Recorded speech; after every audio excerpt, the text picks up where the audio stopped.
यार अयोध्या धाम विराजेंगे श्री राम। और आज इस चर्चा को हम आगे बढ़ा रहे हैं और इस वक्त हमारे साथ एक बहुत ही खास मेहमान इस चर्चा में जुड़ गई हैं। हमारे साथ नीना रॉय जी हैं, जो कि एक राइटर हैं, लेखिका हैं। उन्होंने एक पुस्तक लिखी है अमेजिंग अयोध्या। नीना जी, आपका बहुत बहुत स्वागत है और आपको जय श्री राम।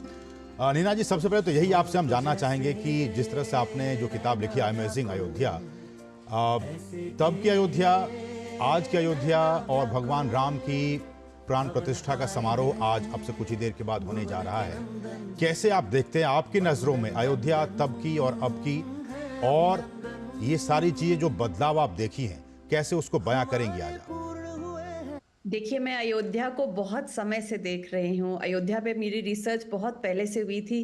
मेरी पुस्तक अमेजिंग अयोध्या और हिंदी में अद्भुत अयोध्या के लिए। पहले अयोध्या छोटा था, उसमें इतने अच्छी साज सज्जा सजावट, इतने सुंदर रोड, इतना सुंदर हर्षोल्लास मैंने नहीं देखा था। आज जो मैं देख रही हूँ वो वाकई आश्चर्यजनक और वाकई बड़ा शुभ है। हमें ये याद रखना चाहिए कि जब पहली बार दिवाली हुई थी तो राम भगवान 14 साल के वनवास के बाद आए थे। इस समय राम भगवान 500 सालों के वनवास के बाद आए हैं। तो ये सच में एक बहुत भव्य दिवाली है, बहुत भव्य समय है हमारे लिए, और हम सबको इसका स्वागत करना चाहिए हर्षोल्लास के साथ। आप तो ये देख ही रहे होंगे, हर जगह गाना बजाना, लोगों को रात को नींद नहीं आई है, मुझे भी रात बिल्कुल। को नींद नहीं आई है। पहले जमाने का त्रेता युग का जो हमें वर्णन मिला है अयोध्या का, वो हमें वाल्मीकि रामायण से मिला है। आज की अयोध्या का जो शेप, जो स्ट्रक्चर, जो लेआउट, जो प्रारूप है, वो पुराने जमाने के अयोध्या से थोड़ा सा अलग है। पुराने जमाने की अयोध्या भी बहुत भव्य थी, और अगर हम या योगी सरकार या मोदी सरकार इस जगह पे काम करेंगे तो ये वाकई वैसे ही भव्य रूप में बदल सकती है।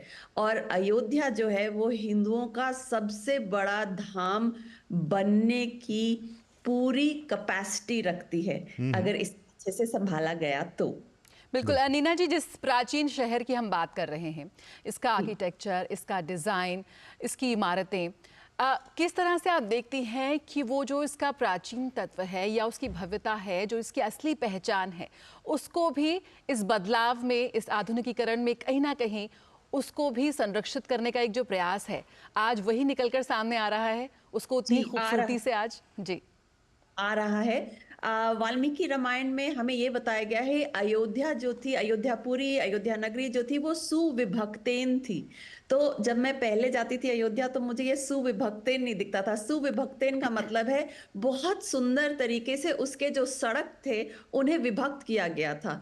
वो एक ग्रिड पैटर्न में बनी हुई थी। ग्रिड पैटर्न का मतलब है जो हमारे मैथमेटिक्स के जो चेक्स, जो स्क्वायर्स होते हैं, ऊपर से north to south and east to west roads बने निकले होते हैं। तो जी। इस बार मैं अयोध्या गई थी तो मैंने देखा कि वैसे ही सड़कें सुंदर सुविभक्तेन उनको किया जा रहा है, सड़कों के चारों ओर साज सज्जा की जा रही है। और मैंने ये देखा, और ये भी लिखा है वाल्मीकि रामायण में कि वहां पे विमान के घर हुआ करते थे, विमान प्रकार के घर, विमान शेप या विमान डिजाइन के घर हुआ करते थे, जी। जो हमारे मंदिर शैलियों में दिखते हैं। मंदिरों के जो शिखर हमें दिखते हैं वो विमान शैली के हैं। तो नागर आर्किटेक्चर में ही हमारा मंदिर बन रहा है, वो वैसे ही उसकी शिखाएं वैसे ही हुआ करती थी। और मैंने ये भी देखा और ये भी लिखा था कि सारे घर जो थे वो बड़े सुसज्जित थे, सोने पे ढले हुए थे, स्पेशली जो महल हुआ करते थे।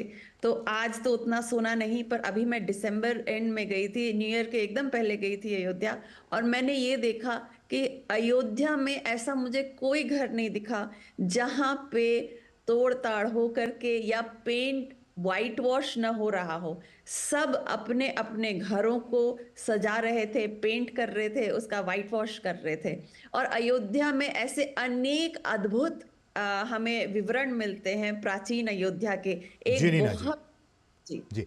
मेरा सवाल नीना जी ये भी होगा कि आज जिस तरह से आप भी देख रही होंगी कि जिस तरह से तस्वीरें हमारे सामने अयोध्या से आ रही है, ना सिर्फ अयोध्या से बल्कि पूरे देश से और दुनिया से भी जो तस्वीरें आ रही हैं, जिसमें कि लोग भक्ति में डूबे हुए हैं, राम नाम का जप चल रहा है, अखंड पाठ चल रहा है, ऐसे में इस घड़ी का, इस शुभ पल का हर कोई इंतजार कर रहा था। और आपने कहा कि 14 वर्ष नहीं, अब तो अब की बार 500 वर्षों का इंतजार खत्म हुआ है। ऐसे में आपके नज़र में ये जो भक्ति की धारा बह रही है, अयोध्या से भी हम लगातार तस्वीरें दिखा रहे हैं, आप इसको कैसे महसूस कर रही हैं, कैसे इसको एक्सप्लेन करेंगे हमारे दर्शकों के लिए?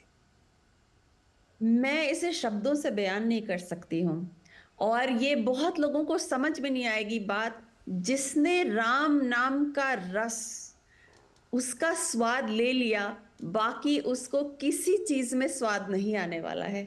उसको न यश चाहिए, न कीर्ति चाहिए, न कुछ चाहिए। राम नाम का जिन्होंने भी रस ले लिया, वो दुनिया को उनकी समझ नहीं आएगी। और ये जितने भी बंधु मुझे दिखते हैं वहां पे, ये सब राम नाम के रस को चख चुके हैं, इसीलिए ये इतने हर्षो उल्लास से वहां आए हैं। राम हम सबके आराध्य देव हैं, सबके। और राम विष्णु के वो अवतार हैं जो पूरे मनुष्य अवतार में आए हैं। उन्होंने कोई लीला, कोई माया कुछ नहीं किया। और ये वही यही, और इतनी आपत्तियों के बाद भी उन्होंने अपने को धर्म के मार्ग पे रखा। उन्होंने अपनी वीरता का हमें धैर्य सिखाया, हमें वीरता बिल्कुल, सिखाई। तो बिल्कुल। मैं ये देख रही हूँ कि राम जी का जो रस है, जो पूरे दुनिया में जिन लोगों ने लिया है, वो बहुत ही हर्षो उल्लासित हैं।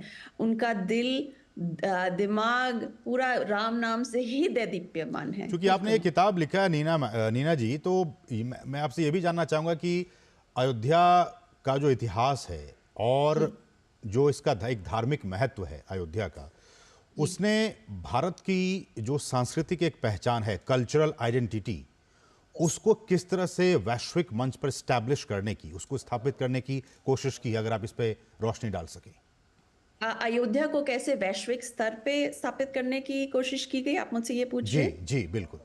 तो देखिए, वाल्मीकि रामायण शुरू ही अयोध्या के वर्णन से होती है, क्योंकि अयोध्या ही वो पुरी है जिसे मनु जी ने बसाई थी। तो संस्कृत में वो श्लोक है, मनुना अयोध्या नाम नगरी तत्र आसीत लोक विश्रुता, मनुना मानव इंद्रिन या पुरी निर्माता स्वयं। तो इसका हमें ये अर्थ है कि अयोध्या नाम की जो नगरी है वो पूरे विश्व में विख्यात है। वो सत्य युग से लेके त्रेता युग तक पूरे विश्व में विख्यात थी, और उसे मनु जी ने बसाई थी। उसके बाद सारे इक्ष्वाकु वंश के राजा, इक्ष्वाकु मनु जी के पहले पुत्र हैं, और इक्ष्वाकु से लेकर के रघु, रघु से लेकर के दशरथ, दशरथ से लेकर राम जी, उन्होंने उधर पे शासन किया है। और हमें ये पता चलता है वाल्मीकि रामायण में कि अयोध्या जो थी वो कौशल एम्पायर के अंदर आती थी, कौशल महाराष्ट्र के अंदर आती थी। तो दशरथ जी ने उस महाराष्ट्र का विवर्धन किया। महाराष्ट्र विवर्धन मतलब उस महाराष्ट्र को एक्सपैंड किया। उसके अंदर काशी, कोसल, द्रविड़, मत्स्य इत्यादि और बहुत सारे जगह उनके अंडर, उनके सानिध्य में आया करते थे।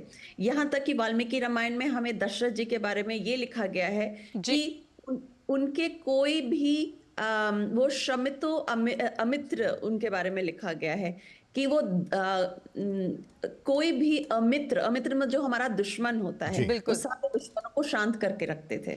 बिल्कुल। तो किस तरह से अयोध्या का कल और आज में एक बड़ा बदलाव, एक बड़ी परिवर्तन हम देख रहे हैं, कैसे अपने इतिहास